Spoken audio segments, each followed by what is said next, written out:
갈라디아서 6장 11절부터 18절까지 말씀 다 찾으셨으면 우리 한 목소리로 말씀을 읽도록 하겠습니다. 우리 11절부터 읽겠습니다. 시작. 내 손으로 너희에게 이렇게 큰 글자로 쓴 것을 보라. 물은 육체의 모양을 내려 하는 자들이 억지로 너희에게 할례를 받게 함은 그들이 그리스도의 십자가로 말미암아 박해를 면하려 할 뿐이라. 할례를 받은 그들이라도 스스로 율법은 지키지 아니하고 너희에게 할례를 받게 하려 하는 것은 그들이 너희 육체로 자랑하려 함이라. 그러나 내게는 우리 주 예수 그리스도의 십자가 외에 결코 자랑할 것이 없으니 그리스도로 말미암아 세상이 나를 대하여 십자가에 못 박히고 내가 또한 세상을 대하여 그러하니라. 할례나 무할례가 아무것도 아니로되 오직 새로 지으심을 받는 것만이 중요하니라. 무릇 이 규례를 행하는 자에게와 하나님의 이스라엘에게 평강과 긍휼이 있을지어다. 이후로는 누구든지 나를 괴롭게 하지 말라. 내가 내 몸에 예수의 흔적을 지니고 있노라. 형제들아, 우리 주 예수 그리스도의 은혜가 너희 심령에 있을지어다. 아멘. 한 주간 잘 보내셨죠? 우리 한번 인사하겠습니다. 주님의 사랑으로 사랑합니다. 주님의 사랑으로 사랑합니다. 네, 사랑합니다. 우리 온라인으로 예배하시는 성도님들도 그리스도의 사랑, 주님의 사랑으로 사랑합니다. 오늘은 사순절 세 번째 주일입니다. 그리고 3월 첫 번째 주일이기도 하죠. 그래서 3월 한 달 동안에는 십자가에 대한 말씀을 나누려고 합니다. 우리 2월에는 말씀에 대한 이야기를 나눴잖아요. 그래서 십자가, 그리스도의 십자가가 우리에게 주신 은혜가 무엇이고 우리에게 말씀하시는 것이 무엇인지를 한번 생각해보는 그런 시간으로서 첫 번째 주일로 또 그리스도의 십자가 외에는 뭘까요? 외에는 점점점이잖아요. 네, 결코 자랑할 것이 없다라는 의미입니다. 그래서 오늘 말씀을 통해서 그리스도의 십자가 외에는 우리가 자랑할 것이 없는 그런 삶을 살아갔으면 좋겠습니다. 요즘 미얀마가 되게 여러 가지 면에서 좀 마음이 아픈 사건들이 많이 일어나고 있어요. 저희 교회도 미얀마를 선교하고 있고 제가 2015년도에 미얀마 선교를 다녀오면서부터 선교사님하고 연계하고 또 저희도 이제 아이를 후원하기도 하고 기아 대책을 통해서 이렇게 하고 있는데 미얀마가 군사정부가 지금 다시금 이렇게 쿠데타를 일으켜서 무력으로 사람들을 진압하고 있고 유혈 사태가 일어나고 많은 사람들이 지금 사망하고 있습니다. 우리 그 미얀마리에서도 생각나실 때마다 기도해 주시고 빨리 회복될 수 있도록 그렇게 했으면 좋겠습니다. 미얀마의 숱한 고난을 겪으면서 복음을 전했던 아도니람 저디슨이라고 하는 선교사가 있었습니다. 이분이 잠시 이제 그 선교를 그 안식년처럼 쉬면서 미국에 들어와서 한 교회에서 몇 달간 말씀을 전하고 있었을 때 얘기라고 합니다. 선교사님은 매 주일마다 예수님의 십자가 복음에 대해서 설교를 했는데 몇 주가 지나니까 한 성도님이 와서 이렇게 말을 했어요. 선교사님, 미얀마에서 있었던 흥미진진한 이야기를 좀 해주시면 안 되겠습니까? 나중에 저희도 선교사님이 이제 오시면 초청해서 설교를 들을 기회가 있을 거예요. 그러면 저희는 무엇을 기대하냐면 그곳에서 있었던 정말 막 놀라운 이야기들, 막 정말 죽을 수밖에 없었는데 하나님께 구해주신 이야기, 막 이런 거 있잖아요. 그런 걸 되게 듣기를 간절히 바라는데 마찬가지예요. 이때도 그랬던 것 같아요. 그래서 이 선교사님께 그렇게 말하니까 이 아도니람 저드슨 선교사님은 흥미진진한 이야기라니요? 이렇게 묻는 거예요. 다시. 그러자 이 성도님이 미얀마 정부의 방해 속에서도 꿋꿋이 복음을 전하고 또 열매를 맺던 목사님의 모험담 말입니다. 저를 비롯한 많은 성도들이 목사님의 모험담을 듣고 싶습니다. 그것 좀 꼭 얘기해 주세요. 이렇게 얘기를 했어요. 그러자 이 선교사님은 이 말을 듣고 굳은 표정으로 이렇게 얘기합니다. 예수님이 나를 위해 돌아가신 십자가 이야기보다 더 흥미진진한 이야기, 중요한 이야기는 저에게 없습니다. 이 이야기 때문에 나는 지금도 가슴이 뜁니다. 이 중요한 이야기를 두고서 보잘것없는 나의 모험담을 이야기할 수는 없습니다. 아무리 뭐라 해도 저는 또다시 예수님을, 그 십자가의 복음을 전할 수밖에 없습니다. 이렇게 이야기했다고 합니다. 세상에서 가장 중요한 이야기가 뭘까요? 우리 사랑하는 인생 이야기도 참 중요하죠. 내가 무엇을 했는지 나의 업적을 드러내는 것도 참 중요하죠. 그런데 가장 중요한 이야기는 뭐냐? 우리의 삶에서 가장 중요한 이야기는 예수님의 그 십자가의 복음밖에 없습니다. 이것을 우리도 생각해야 합니다. 자, 그런 의미에서 오늘을 살아가는 우리도 오늘 본문 말씀, 읽었던 본문 말씀을 통해서 그리스도의 십자가 외에는 자랑하지 말아야 합니다. 여러분. 자, 그렇다면 그리스도의 십자가 외에는 무엇을 자랑하지 말아야 될까요? 첫 번째는 뭐냐면 이거예요. 육체의 행위를 자랑하지 말아야 합니다. 우리 읽었던 13절 말씀인데요. 제가 다시 읽습니다. 할례를 받는 그들이라도 스스로 율법은 지키지 아니하고 너희에게 할례를 받게 하려 하는 것은 그들이 너희 육체로 자랑하려 함이라. 네, 이렇게 말합니다. 조금 이제 갈라디아의 서론을 좀 들어갈게요. 갈라디아서는 로마령에 있던 갈라디아 남부 지역에 있던 그 지역. 예를 들면 안디옥, 이고니온, 루스드라, 더베 이런 곳에 사도 바울이 1차 복음 전도 여행 때, 선교 여행 때 세웠던 그 교회들을 향해서 썼던 편지예요. 자, 갈라디아서는 되게 두 가지 견해가 있습니다. 쉽게 말하면 이런 거예요. 첫 번째는 남갈라디아 설이 있고요. 두 번째는 북갈라디아 설이 있어요. 이건 신학을 공부할 때 이야기하는 건데 뭐 그렇게 중요하진 않아요. 자, 남갈라디아 설은 뭐냐면 바울이 전도 1차 여행을 마치고 돌아와서 수리아 안디옥에 머물 때 여기에서 예루살렘 교회가 있기 전인 AD 48년에서 49년 사이에 이 갈라디아서를 기록했다라는 설이에요. 네, 어떤 건지 정확히 몰라요. 이런 설이에요. 자, 두 번째 북갈라디아설이 있어요. 이거는 바울이 1차가 아니라 3차 전도 여행 말기인 AD 55년에서 56년 경에 고린도에서 보낸 서신서다.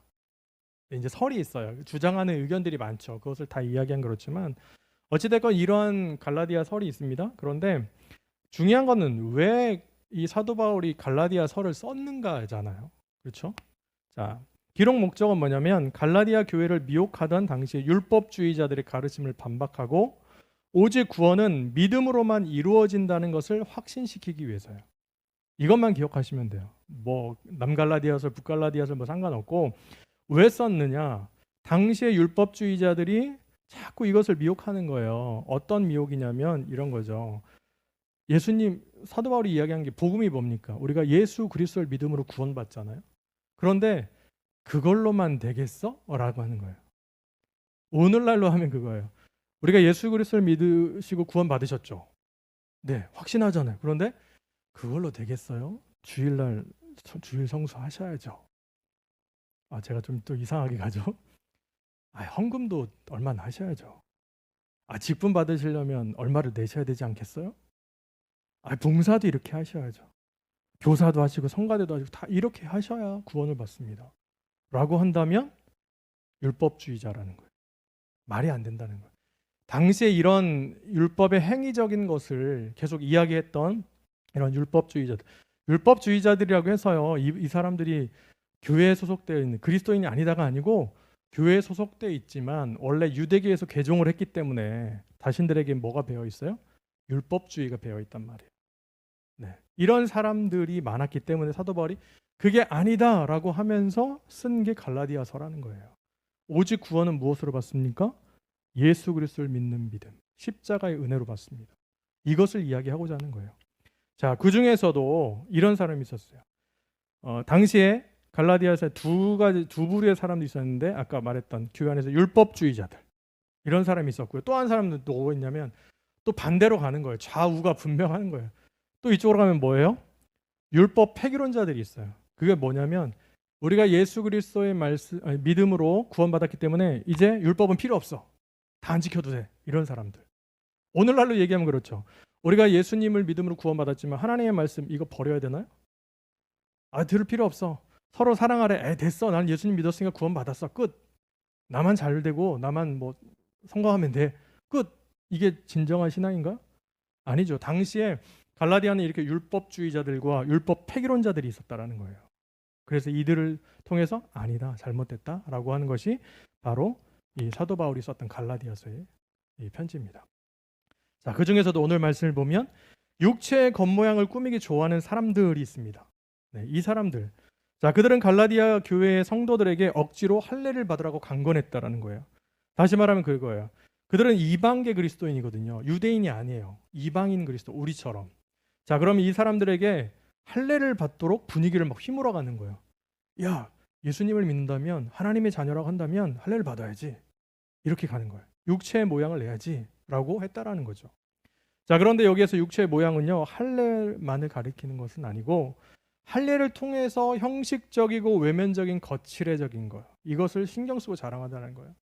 여러분들 이따가도 얘기하겠지만 우리가 신앙생활하는 이유가 뭡니까? 목적이 뭐예요? 우린 예수님을 믿고 구원받은 자로서 하나님의 자녀된 삶을 살아가는 거예요. 그런데 자꾸 우리의 겉모습을 자랑하고 우리가 무엇을 가지고 있고 우리가 이런 일을 하고 우리의 큰 힘이 있고 우리는 재정적으로 이러고, 전도를 하실 때 중요한 건 뭐냐면 우리 교회로 오세요가 아니에요.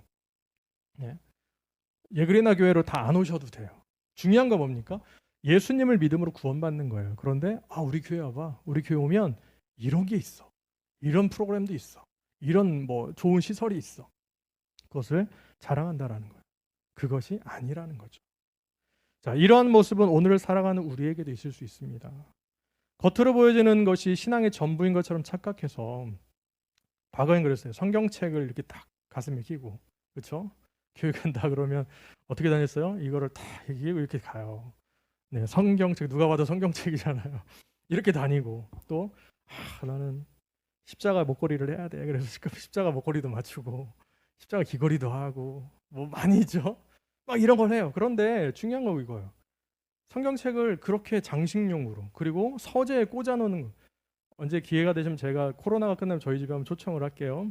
저희 집에 성경책 얼마나 많은 줄 아세요? 각 이렇게 번역본 원어 이렇게 있어요. 그런데 그거를 매일 볼 수 있냐? 아니에요. 근데 중요한 건 이거예요. 이것이 장식용이냐라는 거예요.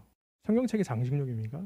차 뒤에 이렇게 뒤에다 딱 놓는 십자가가 차에 이렇게 다 달려 있으시죠. 이렇게 룸밀러에 이렇게 십자가 있고 뒤에 뭐 익티스 이렇게 물고기 마크도 있고 또 93.3 이런 것도 있고 다 붙여 있잖아요. 그런데 그게 과연 우리에게 어떤 의미냐라는 거예요. 장식하기 위한 것이냐. 성경책이 많은데 매일 성경을 읽지 않아요. 하나님의 말씀을 접하지 않아요. 그러면 아무런 의미가 없어요. 여러분. 아무리 우리가 목걸이를 막 금으로 몇 돈 되는 십자가 목걸이를 차고 다닌다고 그것이 우리를 구원해 주지 않아요. 아무런 의미가 없어요. 이것이 오늘날 우리의 삶의 모습이라는 거예요. 그들은 그리스도에 따라가는 복음적인 삶을 추구하는 게 아니에요. 이런 모습들은 그런 게 아니에요. 다른 이들에게 그 삶을 보여주는 것도 아니에요. 멋진 건물과 좋은 환경과 이것을 추구하면서 우리 교회는 이런 교회야 라고 자랑하면서 내가 그 공동체 안에 소속되어 있는 멤버라고, 그렇죠? 내가 그렇게 있다고 그것을 자랑하고 있어요. 여러분, 그런데 정말 중요한 것이 있습니다. 뭔지 아세요? 구원은 멋진 건물이나 좋은 환경이나 이런 겉으로 보여지는 것으로 얻는 게 아니고 우리의 믿음으로 받을 수 있다라는 거예요. 믿음. 여러분, 이것이 너무나 중요합니다. 다시 말하면 예수 그리스도를 나의 구원자로 믿고 나의 주인으로 믿고 따라갈 때 우리는 구원을 얻게 됩니다. 이것이 구원의 모습이고 조건인 것이지 무언가를 많이 한다고 성경책을 1000권 가지고 계셔보세요. 구원받을 수 있나? 아니요. 주일을 한 번도, 난 태어나서 주일을 한 번도 빼먹지 않았어 라고 하면서 난 이 주일마다 매일 나와서 예배해. 물론 예배 하나님 기뻐하세요. 그러나 가장 중요한 우리 구원의 모습 조건은 예수님을 나의 구주로 믿고 있느냐라는 거예요. 여러분, 이게 너무나 중요합니다. 자, 그렇기 때문에 우리는 무엇을 추구해야 될까요? 우리는 예수 그리스도의 십자가를 바라보시며 나가야 되겠습니다. 자, 오늘 말씀 다시 돌아가면 또한 겉모양을 꾸미기를 좋아하는 사람들의 특징이 또 나와요. 그들은 뭐라고 하냐면 십자가 때문에 받는 박해를 면하려고 한다라고 이야기를 합니다. 12절에 보시면, 자, 계속해서 나누지만 구원은 예수 그리스도를 믿는 믿음으로 얻습니다. 그렇죠? 설교가 끝나고 아무것도 기억 못 하셔도 돼요. 예화를 기억 못 하셔도 되고 다 기억 못 하셔도 돼요. 그러나 가장 핵심은 뭐냐면 내가 예수 그리스도를 믿음으로 구원받았구나, 이거예요. 자, 그리스도를 믿음으로 구원받았던 이것을 우리 그 종교개혁자들은 이신득이라고 했습니다. 믿음으로써 구원을 얻는다, 이런 종교적 기억을 만들었어요.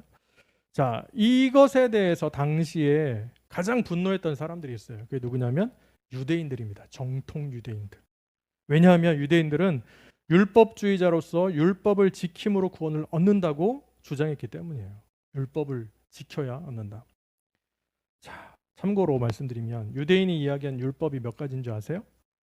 제가 전 교회에서도 늘 얘기했었는데 613가지입니다, 여러분.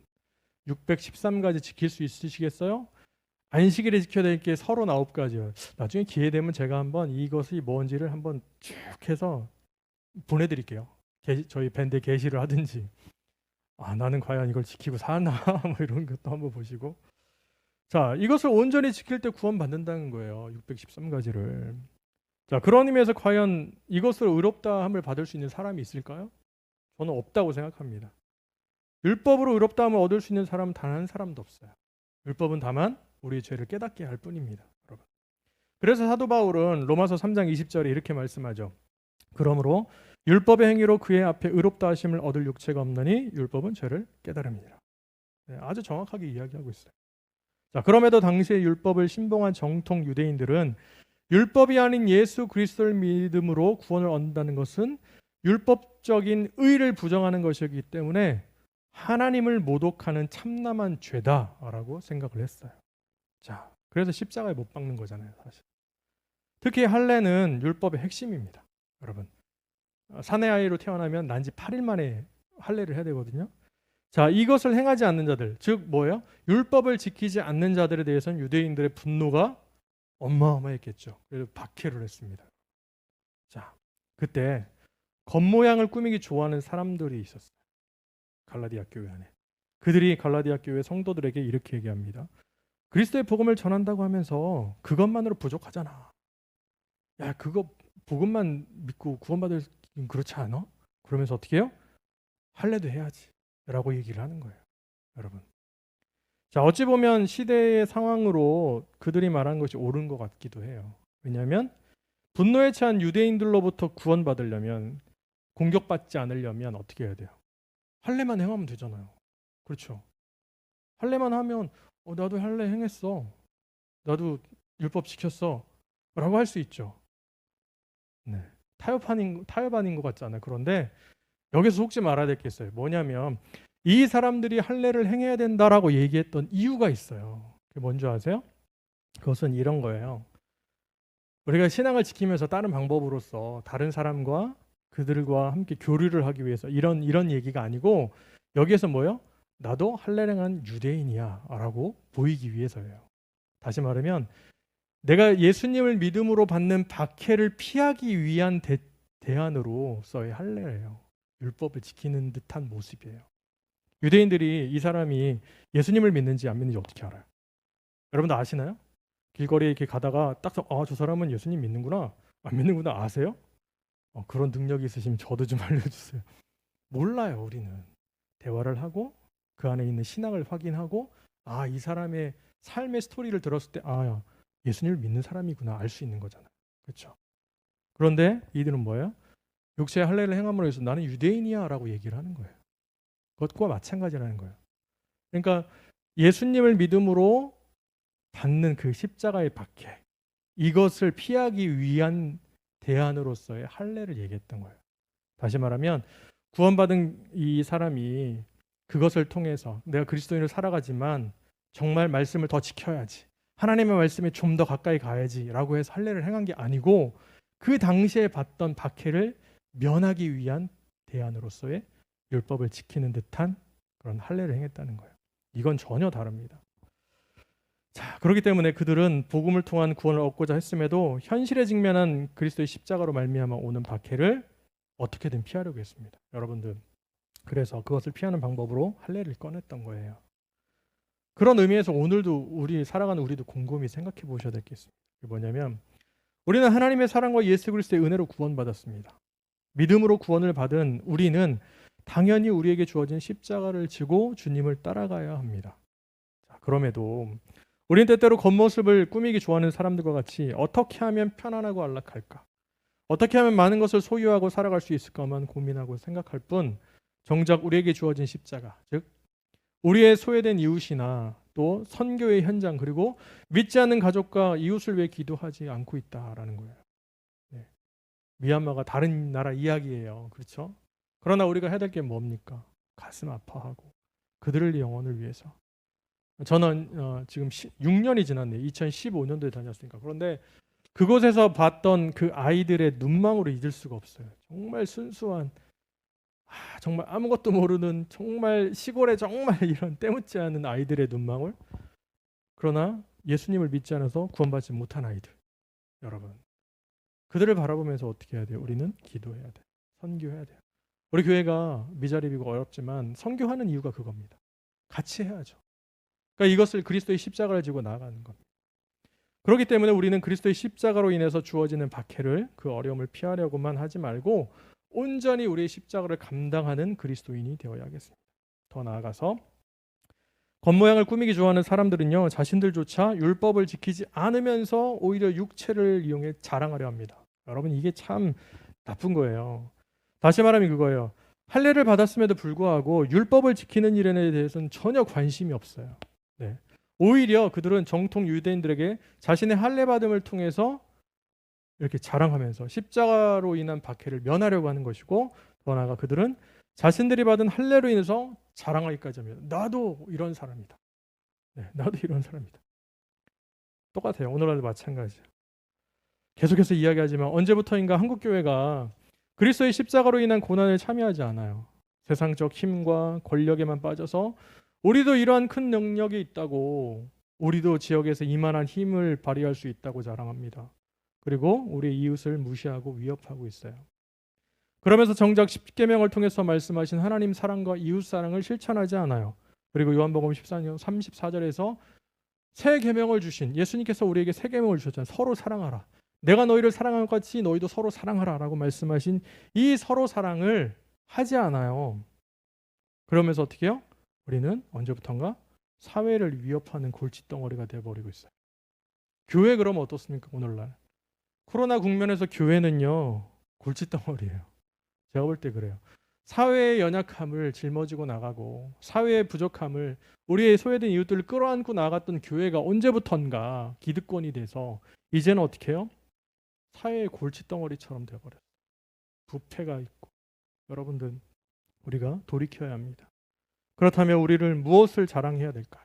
우리는 겉모습, 우리의 소유한 힘과 능력, 그리고 우리의 건물과 프로그램을 자랑하는 것이 아니고 우리를 구원해 주신 예수 그리스도를 자랑하셔야 합니다. 그리고 우리에게 맡기신 사명, 즉 이웃을 죽기까지 사랑하라고 하신 그 사명을 우리는 행하면서 자랑해야 돼요. 자, 사랑하는 여러분, 우리는 우리를 너무나 사랑하시는 하나님의 사랑과 우리를 대신해 십자가에 죽으신 예수 그리스도의 은혜로 구원을 받았습니다. 그러기에 우리는 자랑할 것이 아무것도 없어요. 자랑할 수 있는 게 아무것도 없어요. 그러므로 우리는 우리의 행위를, 우리의 겉모습을 꾸미기 좋아하는 어리석은 자들과 같이 되지 말고 오직 우리를 구원하시기 그 하나님의 사랑, 예수 그리스도의 그 은혜, 그 십자가만을 자랑하며 나아가는 우리의 삶이 되어야 하겠습니다. 우리에게 주신 십자가를 가지고 우리도 주님을 따라가는 그리스도인이 되시기를 예수님의 이름으로 간절히 기도합니다. 자, 두 번째 자랑하지 말아야 될 것은 무엇이냐 하면 십자가 외에는 결코 자랑할 것이 없어야 합니다. 자, 14절 말씀 제가 다시 읽습니다. 그러나 내게는 우리 주 예수 그리스도의 십자가 외에 결코 자랑할 것이 없으니 그리스도로 말미암아 세상이 나를 대하여 십자가에 못 박히고 내가 또한 세상을 대하여 그러하니라. 아멘. 저는 교회를 개척하면서 이전과 정말 다른 삶을 살고 있습니다. 일하는 목회자거든요. 일목인데 네, 주중에 정말 하지 안 했던, 지금까지 평생 하지 않았던 일들을 해보고 있어요. 자, 그러면서 배우는 것이 있습니다. 뭐냐면 성도님들의 삶의 현장이에요. 성도님들이 이런 현장에서 이렇게 살아가시는구나를 배우고 있어요. 저희 아내도 일하고 있지만 일을 하면서 저희가 교회 울타리에서 사역자로만 살았던 그 삶에서 이제는 세상에 나와서 성도님들의 삶이 이렇구나. 우리가 더 이해하고 가슴으로 느낄 수 있는 그런 삶을 살고 있습니다. 그러기에 한 분 한 분 성도님들의 삶이 소중하고 너무나 사랑스러워요. 네, 너무나 귀합니다. 자, 또한 크게 달라진 점이 있어요. 이전에 전혀 관심이 없던 페이스북, 유튜브, 인스타그램, 밴드, 소위 말하는 그 SNS 있잖아요. 이런 소셜 네트워크 서비스를 엄청나게 사용하고 있어요. 네. 자, 그러면서 알게 된 사실이 있습니다. 뭐냐면 세상에 수많은 사람들이 이런 SNS들을 쓰거든요. 사용하는데 뭘 할까를 보면 자신들의 일상, 자신을 홍보하고 자기가 하는 모든 것, 이런 걸 막 홍보합니다. 자랑하고 있는 거예요. 자, 마찬가지로 저도 저의 일상과 저의 일을 자랑하고 있어요. 뭘 자랑하냐면 예그리나 교회 예배를 소개하고 설교를 올리고 막 해요. 그러나 세상 사람들은 별로 관심이 없겠죠. 그렇죠? 네. 자, 어찌 됐건 보수적인 분들은 아니 뭐 교회가 꼭 그렇게까지 해야 돼? 뭐 그런 것까지 올려야 돼? 네, 저도 예전에 그렇게 얘기했거든요. 그런데 코로나19 시대를 딱 살아가면서 아 정말 없어서는 안 되는 플랫폼이구나. 네. 왜냐하면 복음을 전할 수도 없고 나눌 수도 없기 때문에 이러한 것들을 통해서 나눌 수밖에 없구나라는 생각을 해봤습니다. 이처럼 과거에는 신앙생활이라고 하는 것이 세상과 이분법적인 선을 긋고 공동체 안에만 있어야 돼라고 하는 것이 신앙생활이라고 생각을 했었어요. 자, 그런데 우리는 세상과는 뗄래야 뗄 수 없는 삶을 살고 있습니다. 혹시나 여기 계신 분 중에 가정이나 직장 그리고 학교나 모든 생활 터전이 교회 안에 계신 분 계세요? 계신가요? 난 교회 안이 가정이고 교회에서 일하고 교회에서 공부하고 교회에서만 살아 있어요? 없어요. 저도 목회자 가정이지만 세상에서 일하고요. 저희 아이들 다 세상 교육 받거든요. 네, 뗄래야 뗄 수가 없어요. 자, 그런 의미에서 세상에 대하여 못 박힌다는 건 뭘까를 생각해 봐야 돼요. 우리는 세상에 살고 있는데 세상에 대하여 못 박히는 게 뭐지? 라는 거예요.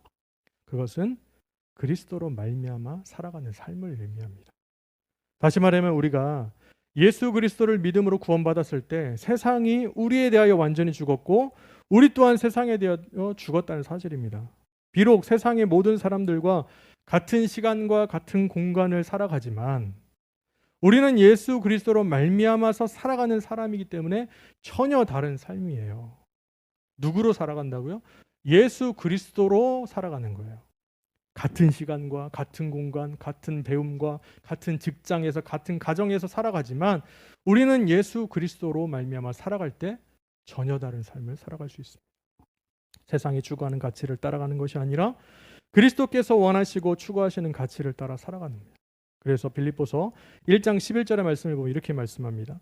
예수 그리스도로 말미암아 의의 열매가 가득하여 하나님의 영광과 찬송이 되기를 원하노라. 우리가 같은 세상을 살지만 그리스도로 말미암아서 의의 열매가 가득하고 더 나아가 하나님의 영광이 되는 삶, 하나님의 찬송이 되는 삶을 살아가는 것이 바로 세상에 대하여 못 박히는 삶이에요.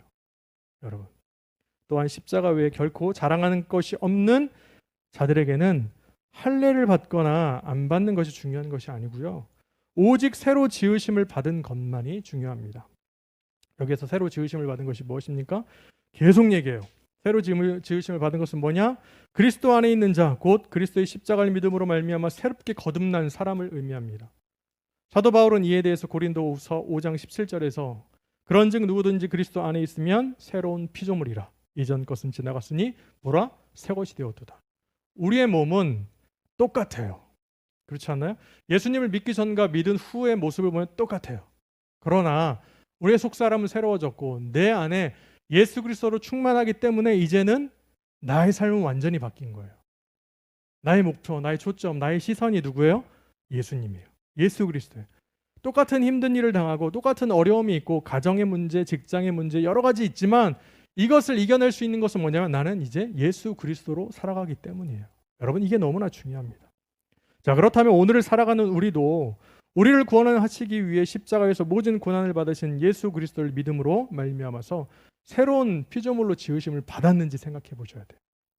우리가 구원받았을 때 우리를 구원해 주시긴 예수 그리스도의 십자가를 이제는 어떻게 합니까? 그러니까 자랑해야 되는 거예요. 만약 구원의 확신이 없는 분이 계시다면 예수 그리스도 안에서 예수 그리스도를 믿음으로 말미암아서 담대함과 확신을 가지고 하나님께 나아갈 수 있도록 기도하셔야 됩니다. 하나님 나에게 믿음을 주십시오. 믿음은 하나님의 은사예요. 선물입니다. 여러분, 나에게 믿음을 주십시오. 그러므로 하나님의 선물인 믿음을 통해서 예수 그리스도를 믿고 그로 인해서 새롭게 지으심을 받은 그 삶을 우리는 자랑하며 살아가야 하겠습니다. 마지막으로 더 나아가서 우리는 무엇을 더 자랑해야 되냐? 오늘 사도 바울의 표현처럼 예수의 흔적을 자랑하셔야 됩니다. 예수의 흔적. 자, 여기서 흔적이라는 게 뭘까? 예수의 흔적은 흔적을 번역한 그 헬라어를 찾아보니까 스티그마티라고 하는 단어를 써요.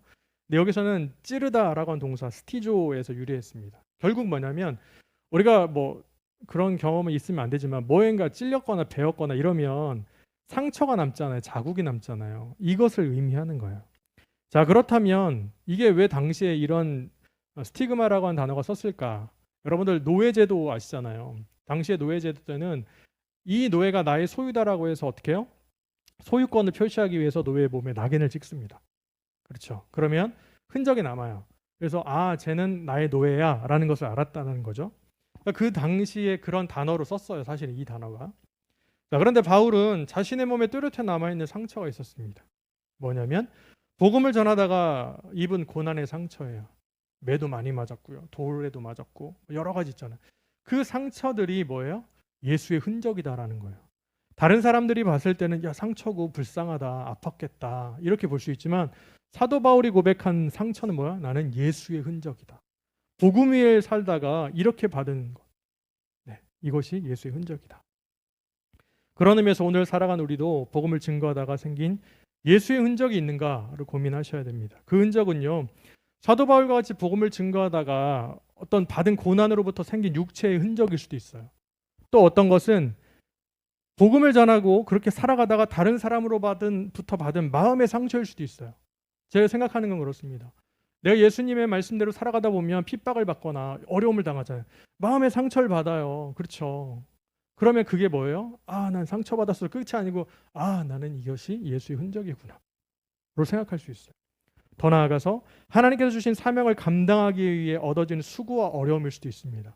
우리가 선교를 감당하려면 기도도 해야 되고 또 그들을 위해서 마음도 써야 되고 물질적인 후원도 해야 돼요. 어려움이죠. 수고죠.